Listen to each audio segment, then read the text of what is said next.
So some people heading back today, some classrooms starting to get full, but Monday is a big day for back to school. It's the day for Atlanta Public Schools. We are so glad to have the superintendent of Atlanta Public Schools, Dr. Bryan Johnson, in the streaming studio with us today. Thank you so much for the time. Thank you for having us. I said no summer break for the superintendent. No, it's a few rest days and far between, but it was a good summer. But important time for planning, logistics, all those kinds of things. What were your main focuses coming into the start of this next school year? Absolutely. So I would say it's really three buckets. Bucket one is obviously hiring the best teachers and staff that we possibly can. We employ more than 8,000 employees in total, more than 3,000 teachers, and so we have one vacancy as of today. Any French teachers that are interested in Thurl High School, we Parlez-vous français? We absolutely, yeah. I don't know how to respond to that, but I don't yes. know either. I don't know what I just but said. we do have one vacancy, and so we're very proud of what's been done. Every bus route is covered, et cetera. So that's one big bucket. The second big bucket is obviously training and support of our teachers that we have, so preparing them to really receive students with excellence, everything from the classroom environment to the content area in which they're teaching and delivering, and so we want to make sure they're fully prepared. And then thirdly, obviously, we want to make sure the operational needs are met, and so a lot of HVAC and roofs and all the things that you need to do, preparing floors, painting, et cetera, to make sure that when students arrive, that they're in the absolute best learning environment that we can ensure they're in. Yeah, HVAC in August in Georgia is an essential thing. Yeah. Talk about the significance. I don't want to make light of it. It is significant that you have one and only one vacancy in bus routes and in classrooms. Absolutely. Talk about the significance of that given the challenges there have been in many districts. Well, I give my board a ton of credit. They had the foresight, right as I was arriving a little bit before, to really make an investment in our employees. And so they made an 11% pay increase, and that has paid and yielded dividends for us in regards to our ability to fill our vacancies with not just teachers, but highly skilled and experienced teachers. And so our average teacher year of experience is 13.8, and so almost 14 years of experience. So we're not necessarily getting novice teachers, not that we are against novice teachers coming in and learning their craft and sharpening their craft, but we're unapologetic about our belief that our students deserve the best. And so it is significant for a pretty large urban school district to be positioned the way we are. Yeah, congratulations on that. 50,000 Atlanta Public School students heading back in the doors on Monday. What new initiatives, what are the new things that those students and the teachers will see this year? Yeah, so for us, more so than new, our strategic plan that we've laid out is a back-to-basics approach. And so we're really focused on the fundamentals and the foundations, the work that really matters. And so literacy will remain important to us. We are excited. We're launching what we call an accelerated literacy model across 4 of our schools. And so we're really leaned into literacy across the district, making sure in particular that by 3rd grade, as many of our students as possible are proficient or have met the state level expectation in regards to literacy and can achieve at really high levels. And so we're excited about that. We're excited about our work around post-secondary. This summer, actually, we launched for the first time, came from a board member idea. It's like, why don't we do some summer advising? And I was like, why don't we do some summer advising? And so we offered free advising sessions for students, and they were able to really work in 2 buckets. Area 1 was to look at what do I need to graduate high school, but area 2 was what do I want to do after high school? And so we're really excited about receiving our students, and we think we're positioned to make it a great year. What a great idea to have those touch points throughout the summer, but really focused on what comes next to just keep that vision going. Yep. If you're just joining us, we're talking to the superintendent of Atlanta Public Schools, Dr. Bryan Johnson. What's your message for families heading into this start of a new school year? Yeah, so we first thank families for allowing us to serve their children. I think it's important to acknowledge that we know that you are affording us an opportunity to educate your best and your brightest as a father, not just a superintendent. I believe and expect and sincerely appreciate that. I think secondly, it's a very simple message. We want your child in school every day. Oftentimes we can miss the importance of just showing up.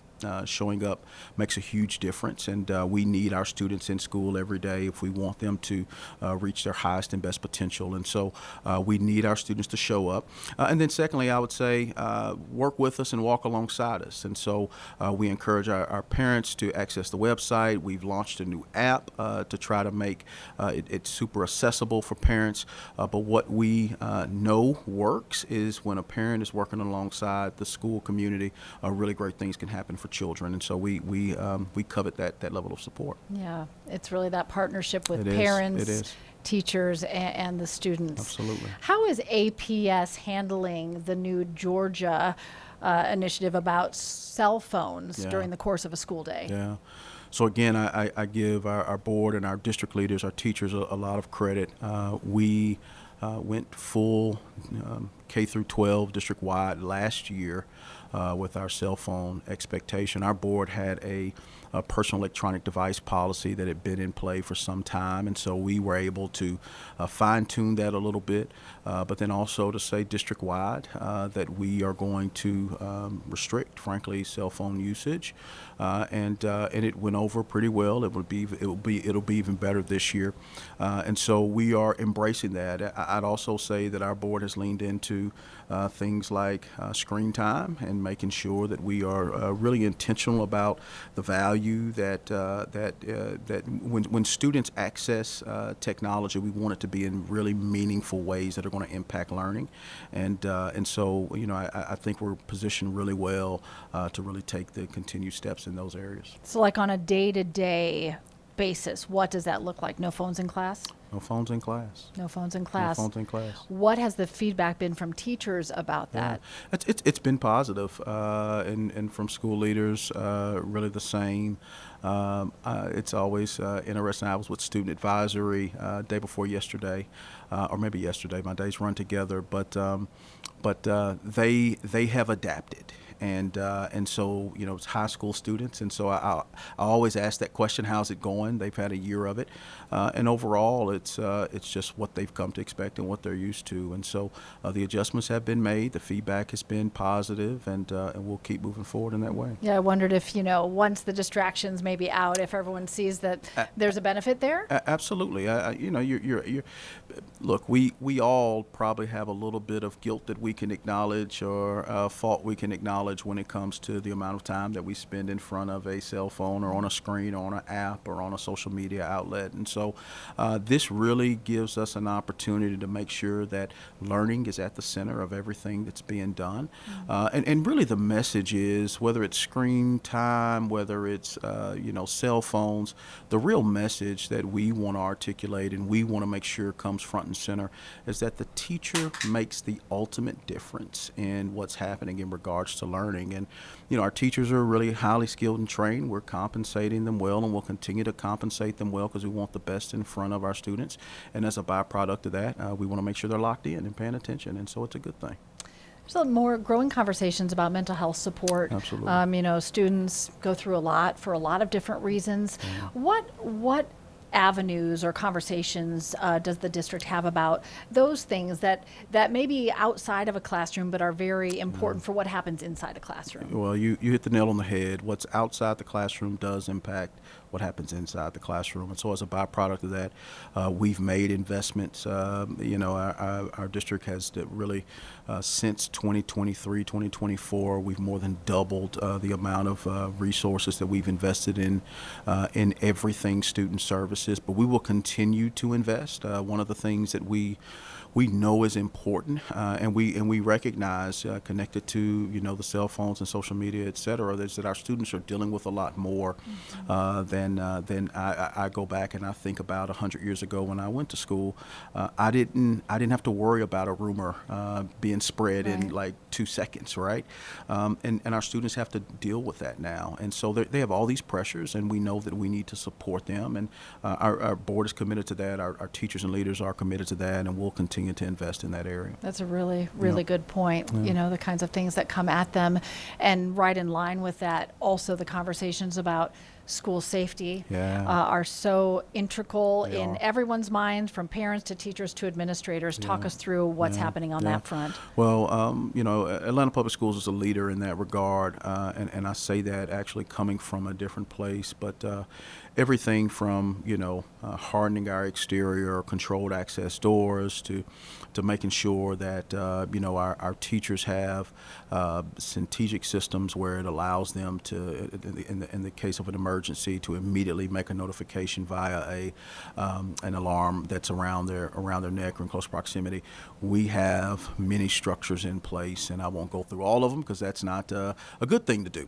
But in reality, again, we know that our students send their children to school, and the one thing they expect above everything else is that child is going to return home safe. So it's something we take really, really seriously, and are really committed to as a school system, as are school systems across the country, because unfortunately, it's been a challenge we've all faced. Yeah, no doubt. When you look at all of the things in front of Atlanta Public Schools, is there one area of focus, perhaps a challenge or something you would still like to see in terms of something like a mountain still being climbed that is a focus as we move forward maybe in the next couple of years ahead? Yeah, we've got mountains. I think we have and are proud of some of the work that we've been able to be a part of, and the team that is helping push the work forward. But literacy will continue to be a focus for us. We know that we have a lot of opportunity in that area. We also know that post-secondary preparation will continue to be a focus for us, just making sure that when our students, we want them to graduate at a very high level, but we want them to matriculate and experience success beyond high school at a very high level. And then also we have to continue to lean in and tighten up operationally. And so when I started, we had about a $100 million budget deficit. This year, first time since 2023, we were able to balance the budget. We were able to balance that budget while still making investments in our employees through pay raises, while still making investments in our students via curricular resources and materials, and making investments in exceptional education. And also, this budget cycle, we were able to return about $10 million to residential taxpayers in Atlanta. But what we also know is that as we project out, we've got some challenges that lie ahead, and so we've had to make some difficult decisions as a school system, and we'll have to continue to do that. But the more we're able to collectively lean in and make those decisions, the better position we're going to be to invest in the things that matter most for our students. And if there is a win you would love everyone to be able to celebrate with the district, what would it be? We feel pretty good about what we believe we're going to see in regards to our student outcomes. And so, it's still to be determined, but we know that our teachers and our leaders and our staff have been engaged in the right work. We know that our students this past year worked extremely hard.